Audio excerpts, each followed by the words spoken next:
Assalamualaikum warahmatullahi wabarakatuh. Jumpa lagi di channel saya Umar Syafadillah. Dan kali ini saya akan membahas mengenai desa Kajen, yang mana ada salah satu waliullah yang bernama Syekh Ahmad Mutamakin. Bagi warga desa Kajen, siapa yang tidak kenal dengan Syekh Ahmad Mutamakin, atau yang bisa disapa akrab oleh warga sekitar dengan sapaan Mbah Mutamakin?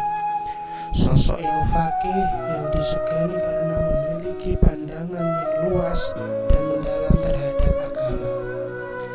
Agaknya tidak hanya warga Kajen saja yang mengenal nama baik Mbah Mutamakin, namun nama itu telah menyebar ke berbagai wilayah di Jawa, terutama bagian utara.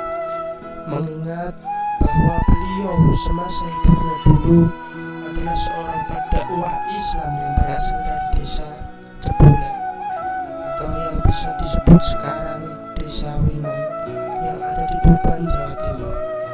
Beliau berdakwah dari suatu tempat menuju tempat lain, hingga Mbah Mutamakin pun memutuskan untuk tinggal dan menyebarkan agama Islam di Kajen atas dasar kejadian mistik yang beliau terima setelah menunaikan sholat Isya, yakni sebuah cahaya yang mengarah ke arah barat. Sedang pada saat itu Mbah Mutamakin tinggal di sebuah daerah yang beliau namai sama seperti tempat kelahirannya, Jebule. Bagi beliau, kejadian tersebut merupakan sebuah isyarat. Maka keesokan harinya beliau pun menuju ke sumber cahaya yang beliau lihat pada malam itu. Sesampainya di sana, beliau bertemu dengan seorang tua yang menurut cerita bernama Mbah Syamsuddin. Singkat cerita, terjadilah percakapan yang mana Mbah Syamsuddin menyerahkan desa Kajen kepada Mbah Mutamakin untuk dikelola dan dikelola. Maka Mbah Syamsuddin berada di sebelah barat makam Mbah Mutamakin, tepatnya di sebelah utara Pelumbang, yang sekarang bisa digunakan para santri untuk riyadhah dan menghafalkan Al-Quran. Sejarah mencatat bahwa Mbah Mutamakin adalah seorang neosufis yang hidup pada tahun 1645 sampai 1740.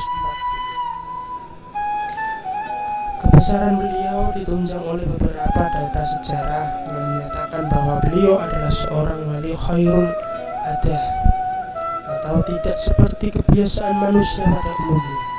Sebagai contoh, pernah suatu ketika beliau melakukan riyadhah atau tirakat, berpuasa siang malam selama 40 hari tanpa makan dan minum. Kemudian pada hari terakhir, beliau meminta istrinya untuk menghidangkan makanan yang paling enak kesukaan beliau. Namun hal aneh terjadi menjelang maghrib. Mbah Mutamakin menyuruh istrinya untuk mengikatkan dirinya di sebuah tiang. Mengetahui maghrib telah tiba, nafsu makan beliau menggelora dengan dahsyatnya. Pertarungan antara hawa nafsu dengan qalbun salim terjadi. Namun akhirnya Mbah Mutamakin lebih memenangkan qalbun salimnya, hingga kejadian ajaib pun tersebut terjadi. Keluarlah dua anjing dari dalam perut beliau. Kedua anjing tersebut merupakan lambang dari hawa nafsu beliau. Langsung melahap habis makanan yang ada di depannya. Setelah selesai, keduanya ingin kembali masuk ke dalam perut Mbah Mutamakin, namun beliau menolak. Akhirnya kedua anjing tersebut menjadi khotim atau pembantu dalam perjuangan Mbah Mutamakin, yang kemudian oleh beliau diberi nama Abdul Kohar dan Komarudin, yang konon diambil dari nama penguasa yang dolim dari Tuban. Mbah Mutamakin adalah sosok alim yang terbuka, pemberani apa adanya dan suka menguji orang. Keberadaannya di Kajen telah membawa banyak perubahan.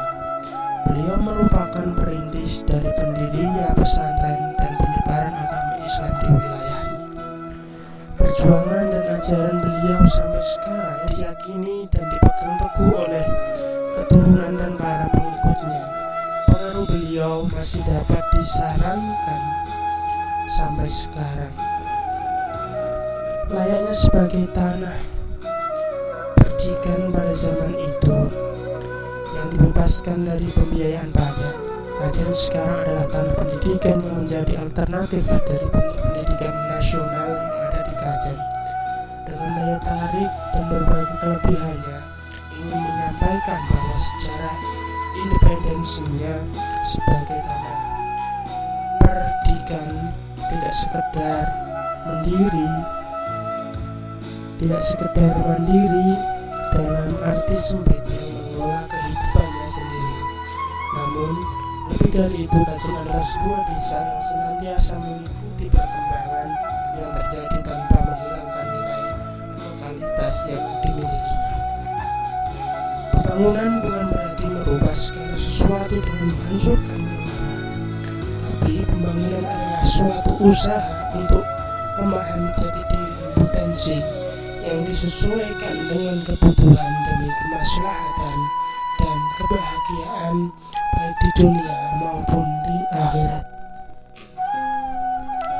Hal ini dibuktikan dengan keberadaan pesantren di desa Kajen yang mencapai 26 dan sekitar 5 madrasah yang semuanya dikelola dan dikembangkan oleh keturunan sang pejuang dan penganjur nilai-nilai luhur dalam keislaman, Mbah Mutamakin. Maka tak salah bila warga Kajen meyakini beliau sebagai wali Allah. Maka beliau pun tak pernah sepi dari para peziarah yang selalu mendoakan beliau. Tidak sedikit pula warga Kajen atau bahkan yang di luar Kajen menyempatkan waktunya mendatangi makam beliau untuk bertawasul kepada beliau, terutama bila bulan Syuro atau Muharram tiba. Tepatnya setiap tanggal 1 sampai 10 Syuro, Kajen berubah menjadi lautan manusia. Banyak warga sekitar maupun dari luar Kajen berbondong-bondong menuju Pesarian atau makam Mbah Mutamakin untuk memperingati haul wafatnya beliau. Sepanjang jalan menuju Sarian dipenuhi banyak pedagang yang mencoba memeriahkan acara peringatan haul Mbah Mutamakin sekaligus mengalap berkah dari Mbah Mutamakin dengan berjualan di tempat tersebut. Dan memang terbukti banyak dari mereka para pedagang yang mengaku mendapat banyak untung dari biasanya mereka berdagang. Barokah tenan, alhamdulillah.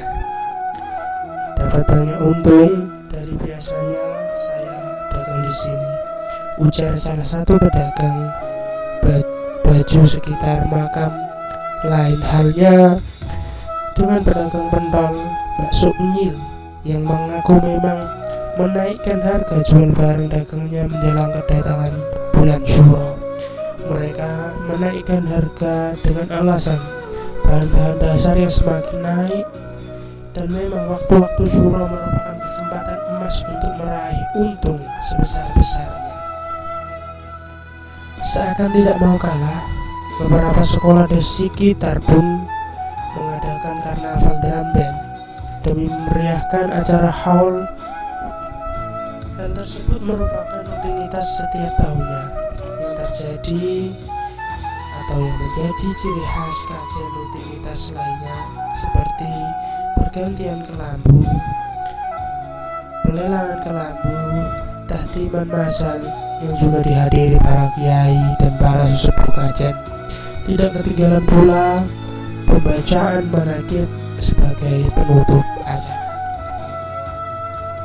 Tidak hanya itu saja, organisasi kepanitiaan pun seperti Papsra atau Panitia 10 Syuro dibentuk di beberapa pondok pesantren sekitar seperti Pesilba, pesantren putri milik Ibu Nafisah Sahel Mahfud, PMH Putra, pesantren putra milik Al-Maghfurullah Kiai Haji Muhammad Ahmad Sahel Mahfud, sekarang di bawah asuhan Gus Rozin putra beliau.